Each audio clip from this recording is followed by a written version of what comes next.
Mr. President. Senator from Maryland.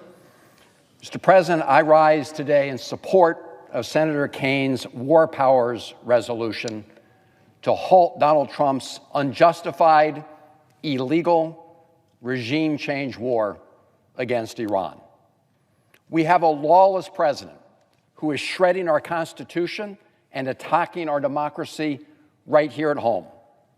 And that same lawlessness and recklessness has pervaded our foreign and national security policy, now putting American troops in harm's way in Donald Trump's war of choice. Let's not forget, colleagues, what Donald Trump and J.D. Vance promised the American people. Think back to all the times that they looked the American people in the eye and said they would not drag America into another war, especially another war in the Middle East. They said it over and over. They called themselves the pro-peace ticket. Vice President Vance wrote a Wall Street Journal op-ed in 2023 making the case for Trump's 2024 presidential candidacy. The headline of his op-ed, and I quote, "Trump's best foreign policy, ? Not starting any wars."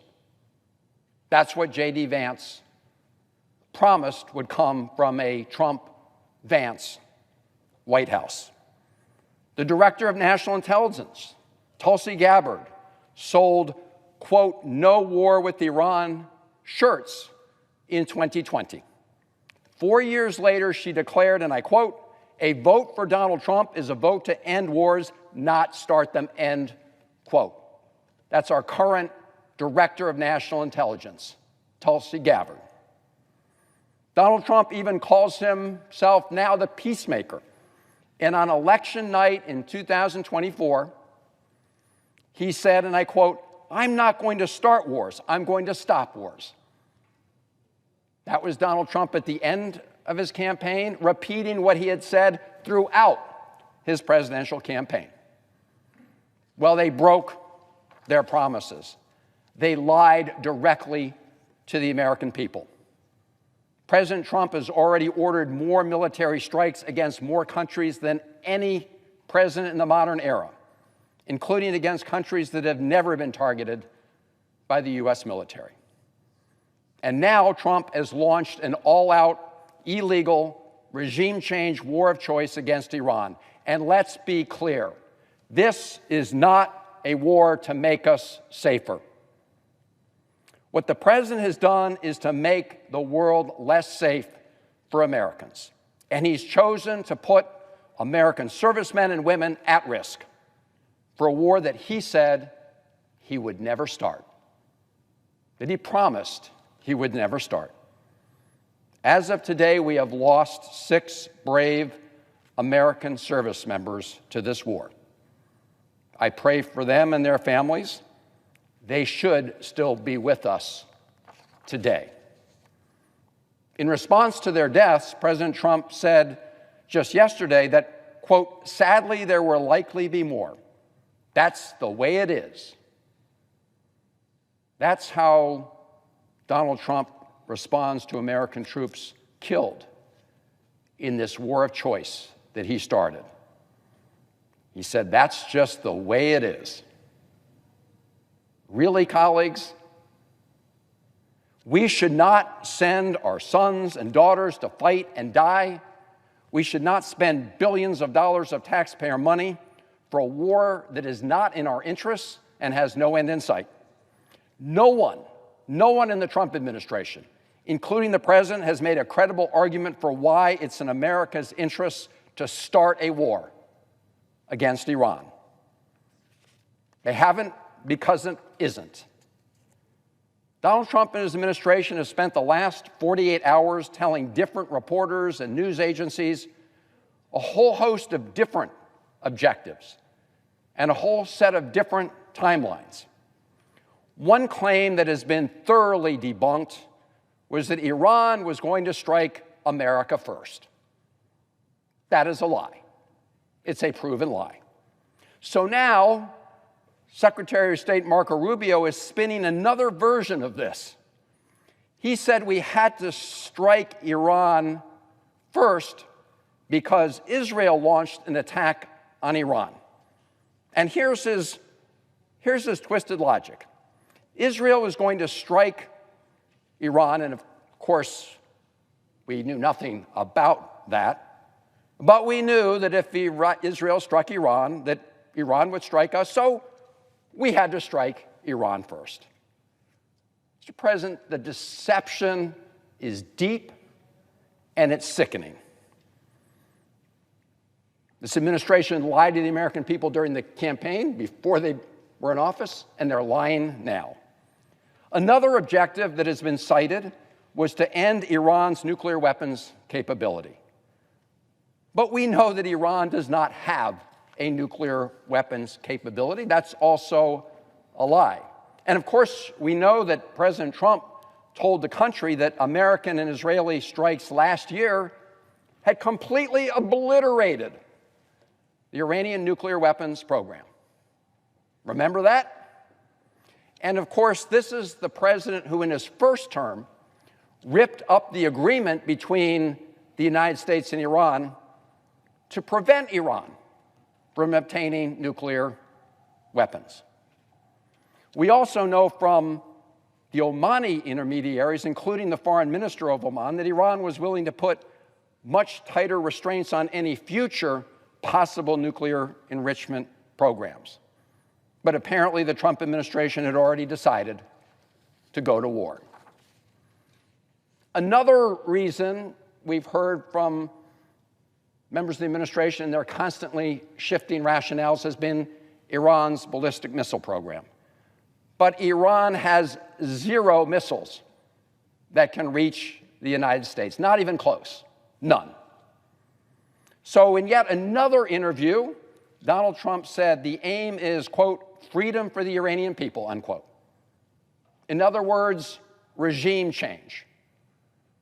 Regime change. The regime change he promised he would never undertake if he became president.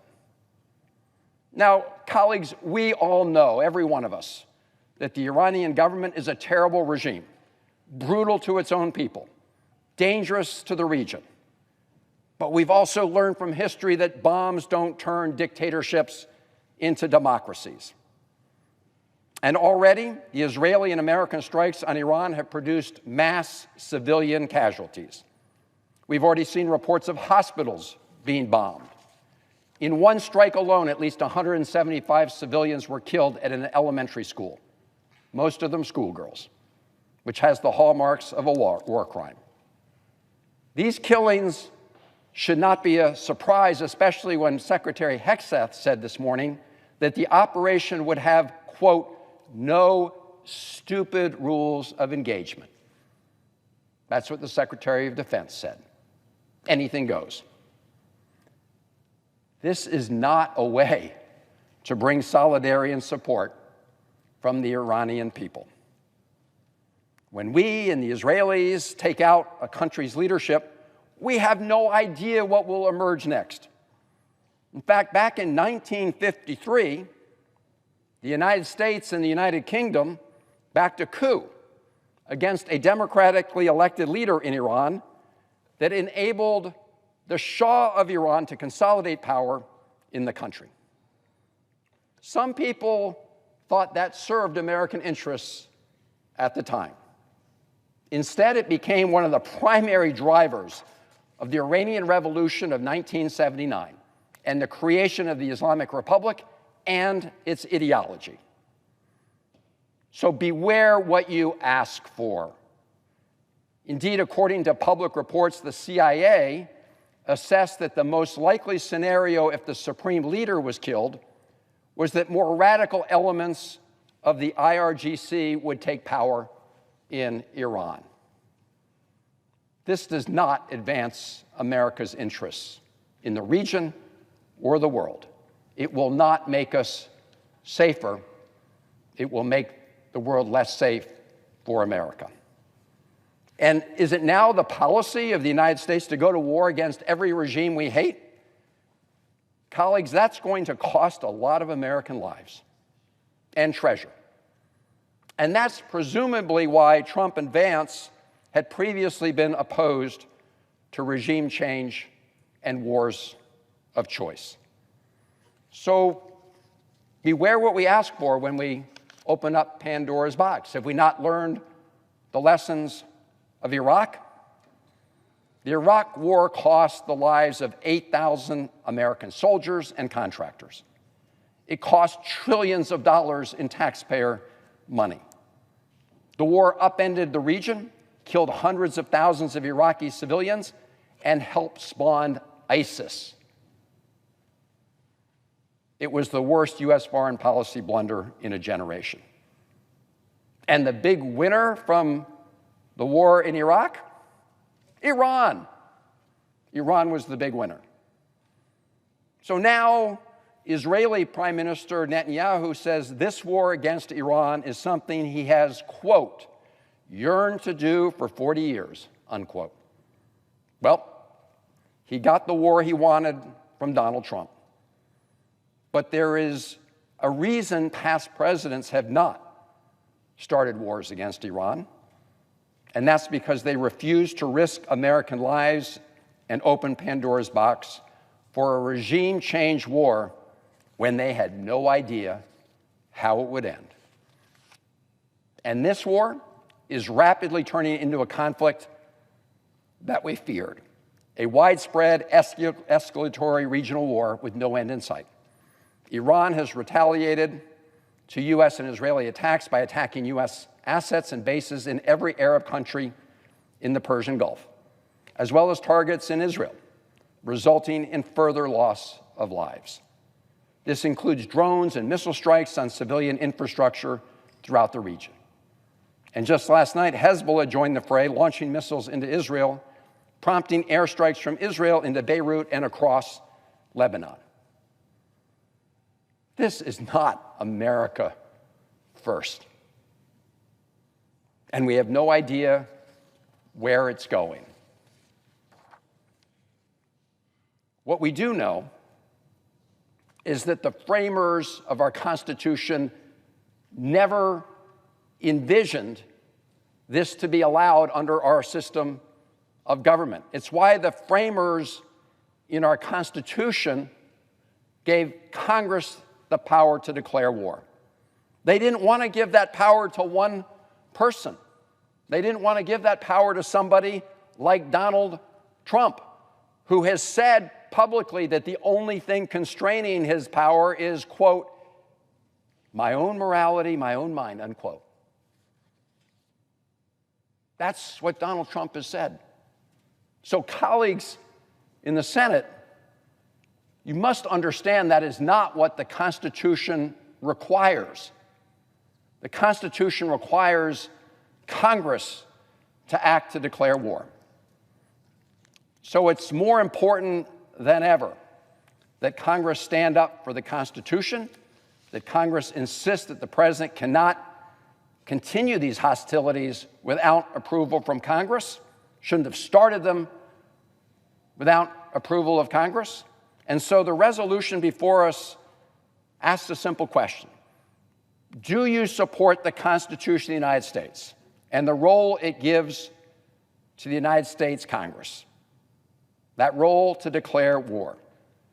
Do you believe that we, the people's elected representatives in the House and Senate, should have a voice in whether American lives, and specifically the lives of the members of our nation's armed forces, are put at grave risk? And do you believe that this regime change war of choice that Donald Trump promised he would never launch serves American interests or makes our nation safer? Mr. President, the American people do not want this war. And the Congress entrusts, the Constitution entrusts the power to declare war with the United States Congress. Let's not surrender that responsibility. And I urge my colleagues to support the War Powers Resolution and vote yes. And I yield the floor.